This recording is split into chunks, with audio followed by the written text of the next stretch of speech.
টি-20 বিশ্বকাপে চমক দেখিয়েই চলছে জিম্বাবুয়ে। সাবেক দুই বিশ্ব চ্যাম্পিয়নকে হারিয়ে এবার তারা জানিয়ে দিল এই আসরে তারা শুধু অংশ নিতে আসেননি, জিততেও এসেছে। অস্ট্রেলিয়াকে হারানোর পর এবার কলম্বোতে স্বাগতিক শ্রীলঙ্কাকেও 6 উইকেটে পরাজিত করল সিকান্দার রাজার দল। টসে জিতে আগে ব্যাটিং করে শ্রীলঙ্কা 7 উইকেটে তোলে 178 রান। জবাবে সেই লক্ষ্য জিম্বাবুয়ে ছুঁয়ে ফেলে 3 বল হাতে রেখেই। এটি টি-20তে জিম্বাবুয়ের দ্বিতীয় সর্বোচ্চ রান তাড়া করে জয় নিশ্চিত করা। এই জয়ে গ্রুপ বি থেকে শীর্ষ দল হিসেবেই সুপার 8-এ উঠেছে জিম্বাবুয়ে। কঠিন সময়ে আবারও সামনে থেকে নেতৃত্ব দিয়েছেন অধিনায়ক সিকান্দার রাজা। 50 বলে 81 রান প্রয়োজন, এমন অবস্থায় নেমে 26 বলে করেন 45 রান।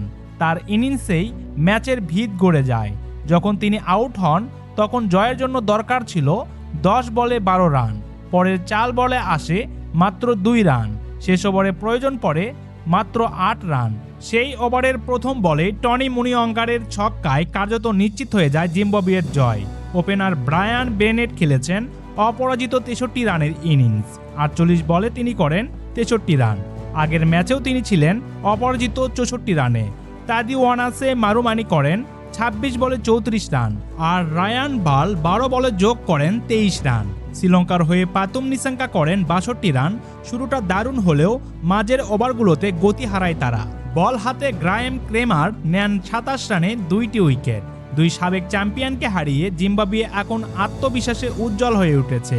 টি-20 বিশ্বকাপে তারা লিখেছে নতুন গল্প, লড়াই, বিশ্বাস আর সাহসের ইতিহাস।